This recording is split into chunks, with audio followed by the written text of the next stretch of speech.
Today is Tuesday, October 8th, and our speaker is Keri K.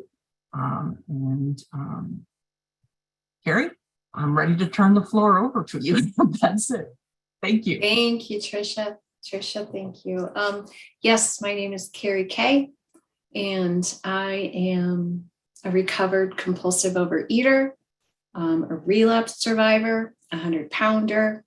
I have many titles behind my name. I'm going to start this morning with the third step prayer, so I can invite God in and let my ego go. God, I offer myself to thee, to build with me and to do with me as thou wilt. Relieve me of the bondage of self, that I may better do thy will.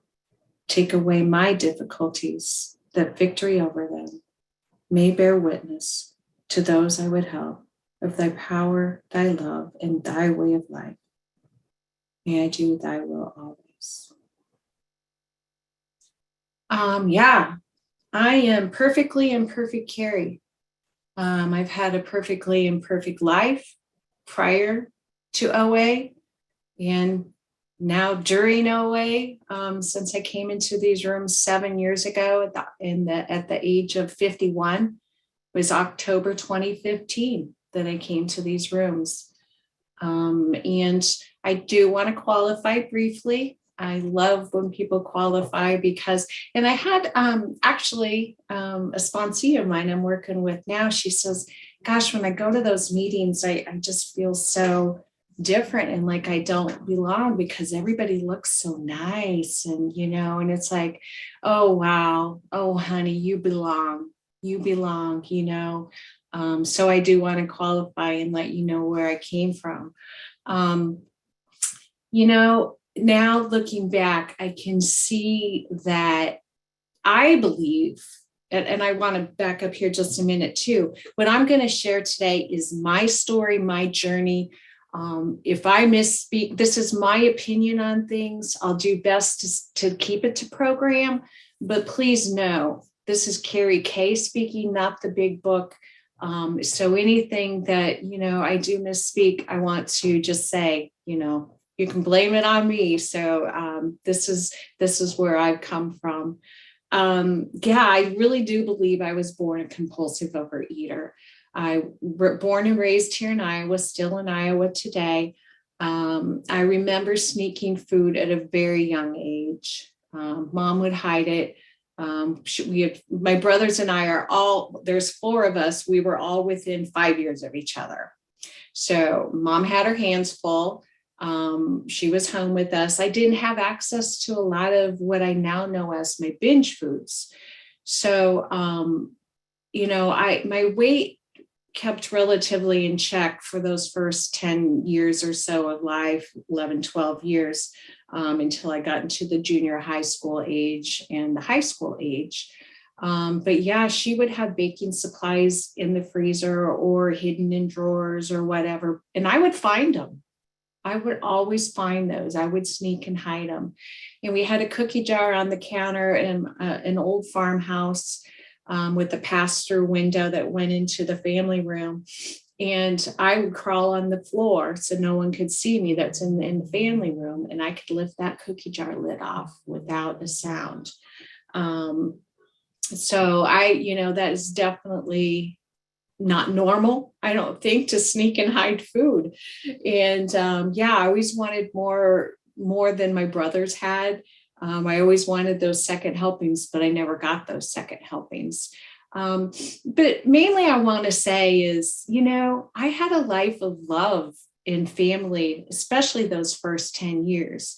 So, and then in the next 10 years of my life, there were some traumas. My parents did get divorced and remarried. Another story, another program. But there was some trauma events. There was some abusive relationship. There was date rape. But none of that made me a compulsive overeater. None of that none of life's journeys made me a compulsive overeater. What it did was really, my disease might have hit me earlier than other people and manifested and showed in my weight earlier than what might have been possible, had I not had some of those events. But yeah, I was active in high school. I was in sports. So I really kept my weight in check until I could drive into the big city of Des Moines, Iowa from the country.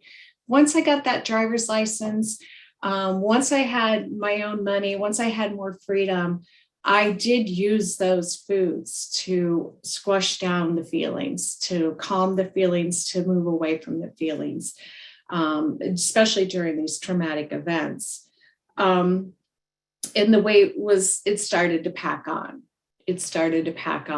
So I'm not going to spend a lot of time on the programs I went to. This is a recovery from relapse. So I really want to get to that point. So I do want to share some pictures.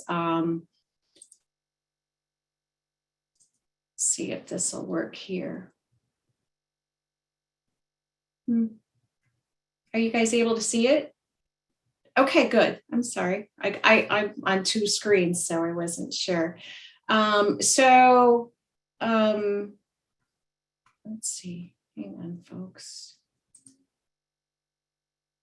I'm not able to see it. So this picture up in the top left is 8 years ago. No, I'm sorry. There was many years ago prior to that. This was in 2008.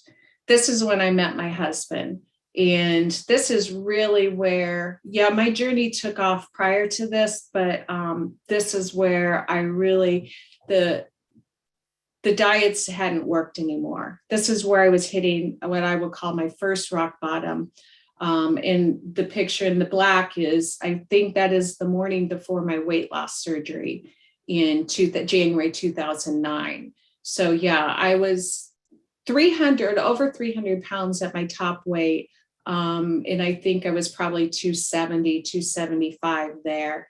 And I thought for sure, at the age of 51, or I would have been younger at that point, but at that age, the doctors could fix me. And weight loss surgery, I had lap band surgery, and I thought for sure that was going to be the answer. This bottom picture is my lowest weight after weight loss surgery. That was, I would say, about in 2012. So what's interesting about this picture is I did not get to that weight, which is about 15 to 20 pounds less than what I am now, by the weight loss surgery. I got there by dieting it was a competition at work because I could not lose the weight with the weight loss surgery. I did it first, but I started putting it back on. So this was really a white knuckling time during my life. There was no peace and serenity. And then the bottom picture was in September 2015, right before I came into Overeaters Anonymous. I was back up to 245 pounds or so. And this is me today. We just had this picture taken a couple weeks ago of maintaining about 145 pound weight loss. And I clearly did not get there. I didn't get there myself. I am not the solution. I tried to be the solution. I am not the solution. The steps are the solution, taking action and working the steps. So let's get to what happened then, what brought me to these rooms. And I really want to talk about, those that do struggle with relapses. When I did come to the rooms in October 2015, I thought I got it. I got it. What I got was I got a food plan. I had the sponsor. I had books that I'd never had before, and I had some meetings. So it was different than what I was used to doing. And it was exciting. Let me back up the bus just a little bit, how I got here. So after the weight loss surgery failed me, And I continued to put the weight back on. And this was binging and hiding in the master bedroom and eating from sun up to sundown, physically, emotionally, mentally, just traumatized by the food. I couldn't stop eating and I couldn't stop from starting. Every night I would go to bed just miserable and talk about, I couldn't do it anymore. And it was half gallons of ice cream every day. And it was jars of peanut butter with a cup of sugar poured in it. I mean, it was just ungodly amounts. And my husband said, when he found out later on, really, truly what I was doing was, I had a love affair. I had a love affair with food because I kept him blocked. He is my best friend, but I kept him blocked out from my life, completely blocked out. It was all about the food. And I didn't know how to change it. So it was an October morning. I was on a Sunday morning and I was in the sunroom and I was on my hands and knees crying because I wanted to lose weight, but I wanted some sanity. I just wanted to be, quote, normal like other people. There was no joy in life. There was no living life. I didn't want to leave the house. It was, I never knew what I was going to be able to fit into work. The sizes changed all the time. And to tell people that, oh yeah, the weight loss surgery failed, they all thought it was about me and my 100-pound soaking weight mother. Her whole life says, you got to have willpower. I'm like, what the hell is wrong with me? I don't have what other people have. And you're right. I don't have what other people have. I am not like other people. I am different. And this brings me to my story then too, is when I started, I thought I was different. This intellectual program, I had this book, I had this answer now, and I had a food plan. And so, okay, I had this time. And I started working with a sponsor and boy, I lost that weight. It came off fast. And probably, I would say 9 months into it, I stopped working with that sponsor. I went to meetings occasionally. I tried following my food plan, but after a while, I picked up things that did not belong when life hit me and got in the way. And I will say I'm so grateful that the relapses I've had through these 7 years have been short-lived, short-timed. Maybe 10 to 15 pounds put on at the most. But the one thing I will say that I'm so grateful that I continued to do was I kept coming back. I never gave up. I might have taken a couple 2 to 3 weeks that first 9-month period and didn't go to meetings, didn't do things, was picking up more and more. But, then I got fearful. Oh my gosh, here we go again. So I got another sponsor and I just kept working the program. I just kept doing it. Like I say, perfectly imperfect. And this continued for quite a while, because I thought I had it and I never really fully surrendered. What I understand now is, and this came about a year ago.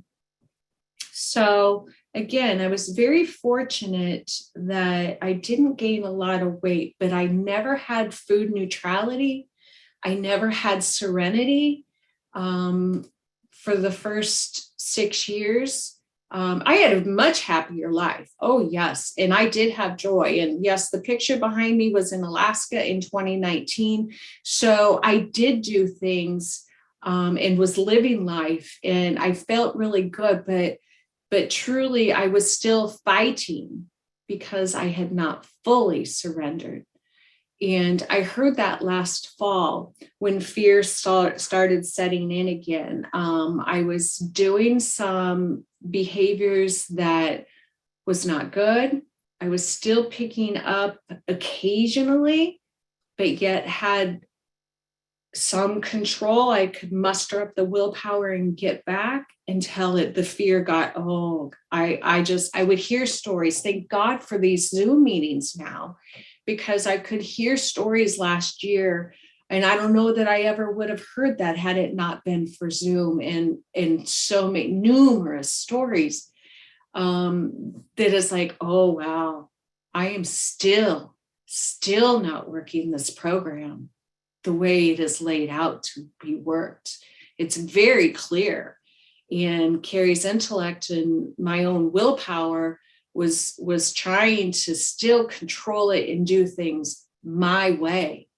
And I will say that I did have a relationship with power at that time. And I truly 100% believe that, first of all, God brought me to this program in October 2015 because my life was ready for it at the age of 51.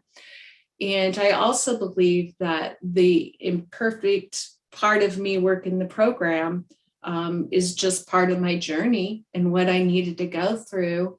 And, he was always there for me. God was always there. I do say, he, and I'll get a little bit more into that. But yeah, I had a really big fear last year. And what I heard was it was a step one issue.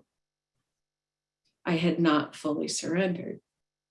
I had not fully come to terms that I have this disease.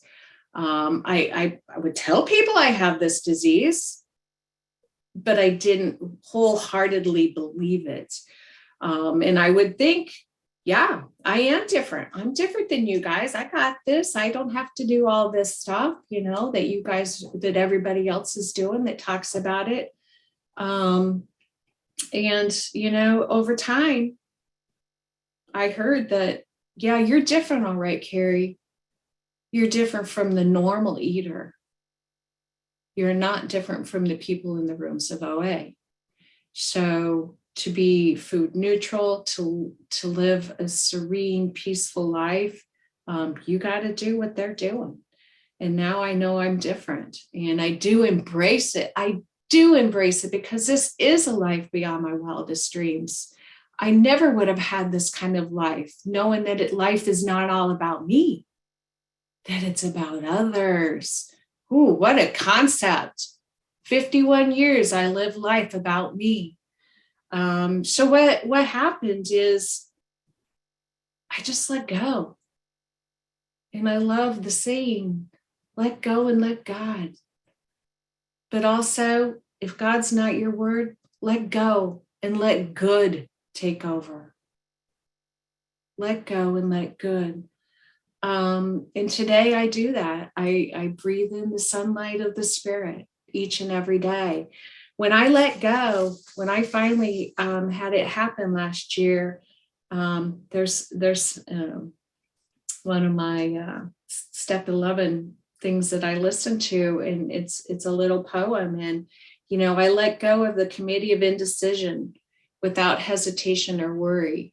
I let go of the planning and the calculating and which books I'm going to buy and what weight I'm going to be at, how much I need to lose. I let go of all of that.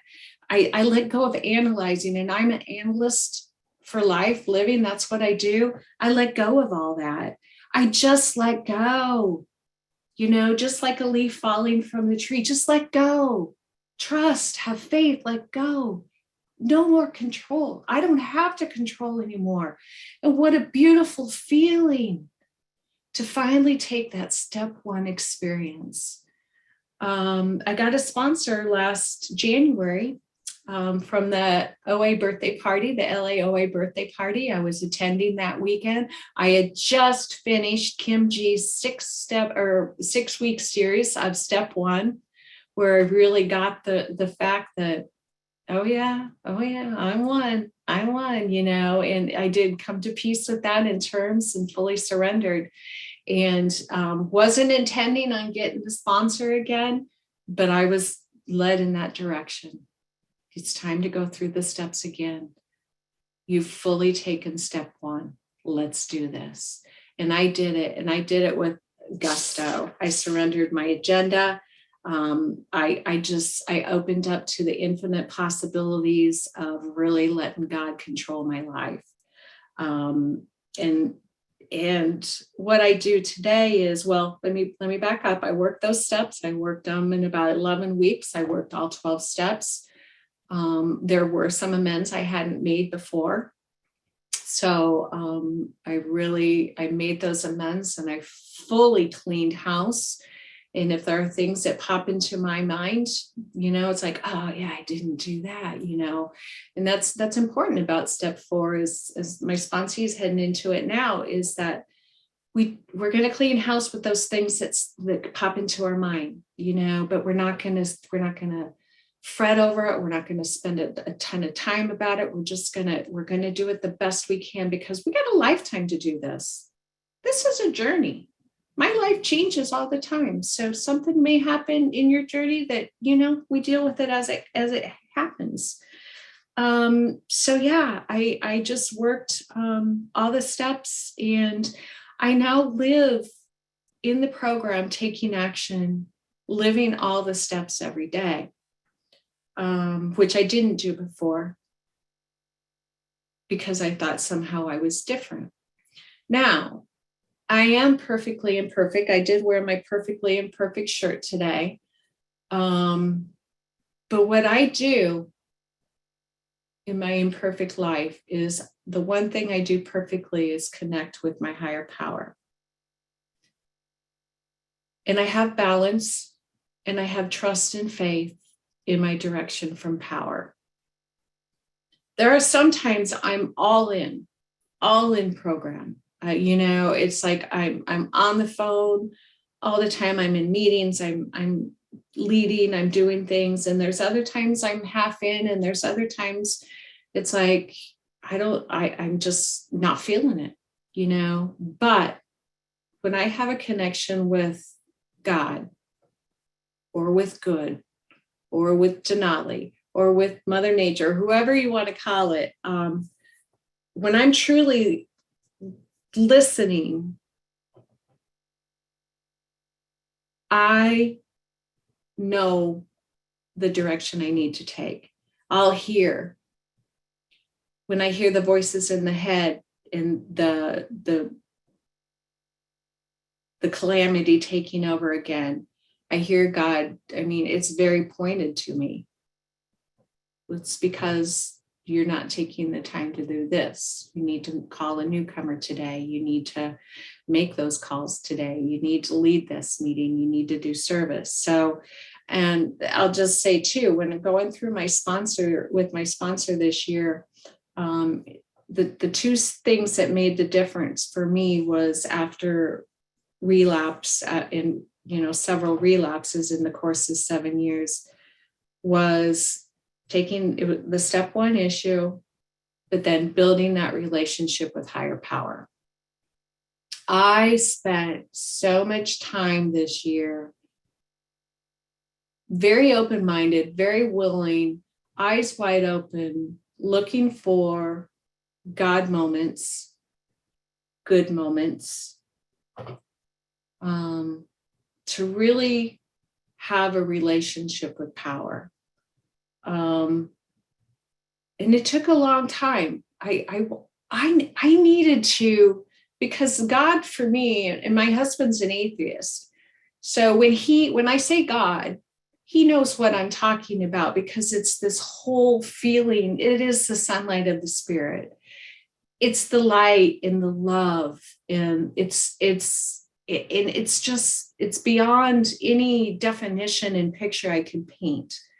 So I came up with the infinity. God is infinite. God is love. God is surrender. And so I took the big step this year at the age of 58, and I got a tattoo of my God, infinity. I don't know if you can see it. Infinity, love, surrender. And it has a semicolon for pause. My first tattoo, but it's like, this has meant so much to me that fully committed to step one and fully committed to God. And when in program, I'm not perfect, but it's between me and my higher power, me and my God, me and my good. If I'm not doing something, and if I'm fully tuned into power and being led and controlled by something bigger than myself, then I'll get back on track. And that's what I do. I don't beat myself up for not being perfect, because God knows that we are human and we are not perfect. He's waiting for us to say, yeah, I screwed up again. Yeah, I heard you say that. Well, I heard you say that a few times. He's like, well, I just was waiting for you to come crawling, because I'm always here. Don't forget that. So it's been quite a process this year to learn that. And then I think I'm almost done. I'm kind of probably all over the place, but the solution is in the steps. It truly is. The steps in the order. And you have to take and you have to accomplish. I fully take each step and feel it before you move on to the next. Yeah, you have to. We have to. I have to. And it's taking that action every day, because when I didn't take action, when I become complacent and I rest on my laurels, that's where I get into trouble. When I think, oh, I got this. This is all good. But I take action every day in my steps 10, 11, and 12. And I really connect with higher power throughout the day, and I look for those God moments. I say, thy will, not mine, many, many times throughout the day. I ask, where is God in this, when my ego does take over, and at work, and I'm happy that I get to be home this morning, but my ego can take over. And it's when I say, where is God in this moment? That I can just breathe and let it go and get back to where I'm supposed to be. But yes, the recovery, the solution is the steps. There is only one solution. I did not go from over 300 pounds and maintaining 145-pound weight loss. I did not do that. The doctors couldn't fix me. Many times losing 80 to 100 pounds, many times in the 30 plus years prior, only to gain it back. I didn't do that. It wasn't until I fully surrendered and took the action and worked the steps and quit being me and just an isolated entity. I'm one little dot, one little speck of sand on this earth. When I became one with the universe and seek out who I'm meant to spread the message to, share my life with, the joy that I'm to spread to others, and really get out of myself is where life is. And that's where my recovery has taken me today, and my God has taken me today. So, now I am food neutral. I do live a life happy, joyous, and free. I do have a healthy fear. I still have fear, but it's a healthy fear. It's not a fearful that I'm going to, slip and I'm going to be back in the food. I have a healthy fear that, if I don't do what I need to do, I will be back, because I'm an addict. It's not going to go away. There's a couple of behaviors I'm doing right now that I'm been talking to God about. Yeah, he's still like, you just still want to be one of those unruly children, don't you, Keri? So I continue to do it. 1 minute. Thanks, Sue. And I'm going to wrap up with that. I hope that there was something today that God had me pass along to one person, at least in this room, that it'll help. But I am on this journey with you. Please reach out, text anytime. Today might be a little rough. I have a little doggy to pick up from after surgery yesterday she had. So, but I will get back to everybody. So take care. Thank you. I'll pass. Thank you so much, Keri. Thank you for sharing that, your journey with us today. Wonderful. Before